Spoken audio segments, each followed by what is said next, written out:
नमस्कार. आज आपण एका अशा विषयावर बोलणार आहोत जो आपल्या सगळ्यांच्या आयुष्याला कुठे ना कुठे स्पर्श करतो. तो म्हणजे आपल्या न्यायव्यवस्थेसमोरचं एक मोठं संकट, न्यायालयीन प्रलंबित प्रकरणं. एक साध्या निकालासाठी वर्षानुवर्ष वाट पाहणं याची कल्पना करून बघा.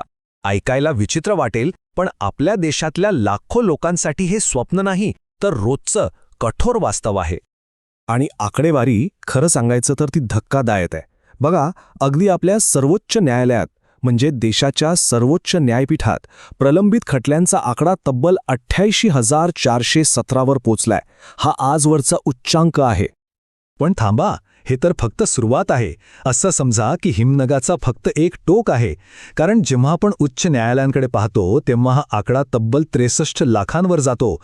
जरा विचार करा, या आकड्यांमागे कितीतरी कुटुंब आहेत, कितीतरी व्यवसाय आहेत जे न्यायाच्या प्रतीक्षेत अडकून पडलेत. आणि आता खरा धक्का, जिल्हा न्यायालयांमध्ये ही संख्या आहे तब्बल 4.6 कोटी. हो, तुम्ही बरोबर ऐकलं, 4.6 कोटी.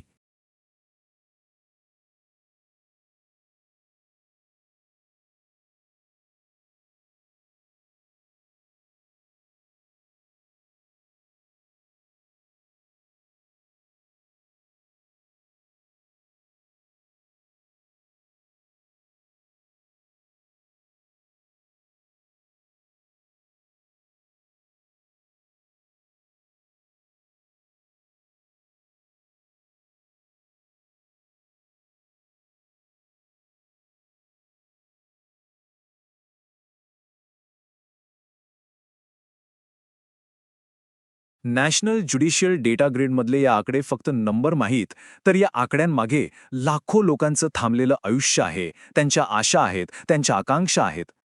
तर मग आजच्या या भागात आपण या समस्येचा सखोल आढावा घेणार आहोत.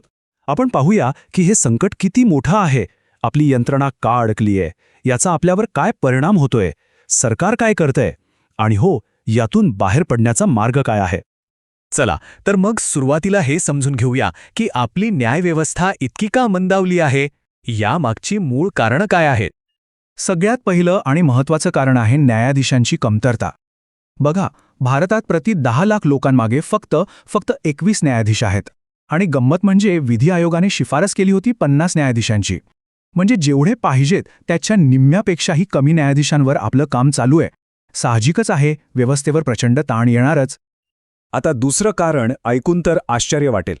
आपल्या देशातले जवळपास 50% खटले हे सरकारमुळेच आहेत. हो, सरकारच यात एक मोठा पक्षकार आहे. मग ते करांचे वाद असोत किंवा इतर सरकारी प्रकरणं. विचार करा, जी यंत्रणा लोकांचं रक्षण करण्यासाठी आहे तीच जर न्यायालयांचा अर्धा वेळ घेत असेल तर सामान्य माणसाला न्याय कसा आणि कधी मिळणार. तिसरं कारण म्हणजे आपल्या सिस्टीममधल्याच काही त्रुटी. उदाहरणार्थ, तारीख पे तारीख. छोट्या छोट्या कारणांवरून केस पुढे ढकलली जाते. अनेकदा तर कायदेच इतके गुंतागुंतीचे असतात की त्यातूनच नवीन वाद उभे राहतात. आणि आधुनिक तंत्रज्ञानाचा वापर तो तर खूप दूरची गोष्ट आहे. एवढंच नाही तर ग्रामीण भागांसाठी जी ग्राम न्यायालयं सुरू करायची होती ती तर बहुतेक राज्यांमध्ये अजून नीट सुरूच झालेली नाहीयेत.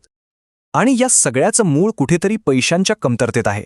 तुम्हाला माहिती, आपला देश GDPच्या फक्त 0.1% न्यायव्यवस्थेवर खर्च करतो. आणि याचवेळी संरक्षण क्षेत्रावर किती, तब्बल 2%.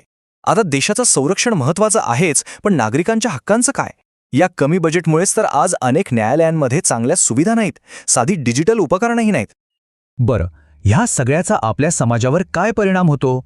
जेव्हा न्याय वेळेवर मिळत नाही तेव्हा त्याचे परिणाम खूप गंभीर, अगदी विनाशकारी असू शकतात.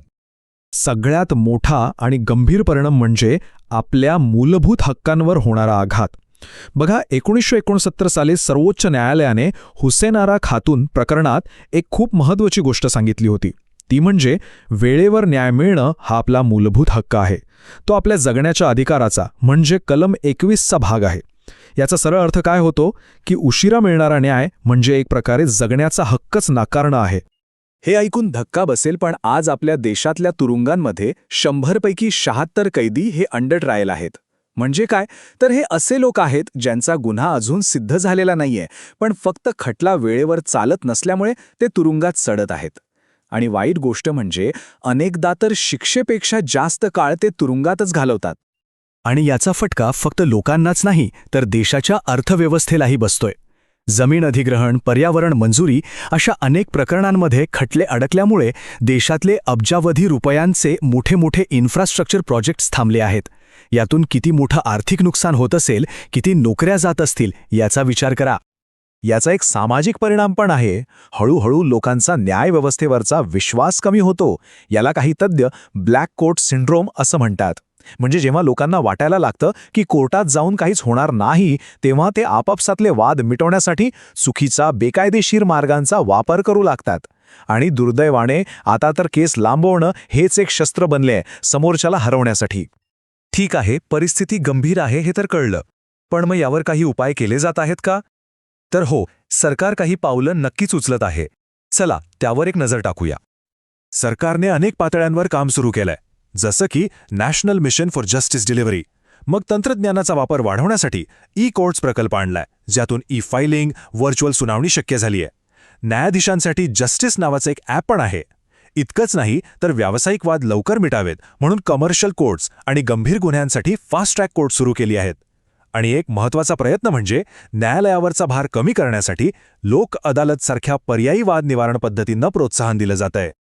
हे प्रयत्न महत्त्वाचे आहेत, पण ते पुरेसे नाहीत. अजून खूप काही करण्याची गरज आहे. तर मग यातून बाहेर पडण्याचा खरा मार्ग कोणता असू शकतो? यावर एक चतुसूत्री योजना सुचवली जाते. 1. इन्फ्रास्ट्रक्चर म्हणजेच न्यायालयांच्या गरजांसाठी एक राष्ट्रीय न्यायिक पायाभूत सुविधा प्राधिकरण बनवणं.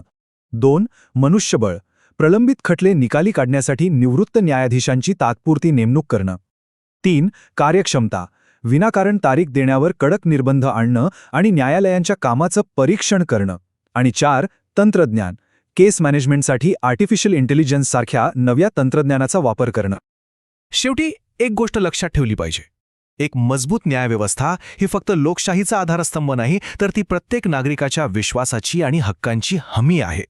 जर आपण योग्य उपाययोजना केल्या, जसं की सरकारी खटले कमी करणं, पायाभूत सुविधा सुधारणं, तर आपण न्याय विलंबाकडून न्याय वितरणाकडे नक्कीच जाऊ शकतो. आणि ही फक्त एक अपेक्षा नाही, तर आपल्या सगळ्यांची एक सामूहिक जबाबदारी आहे.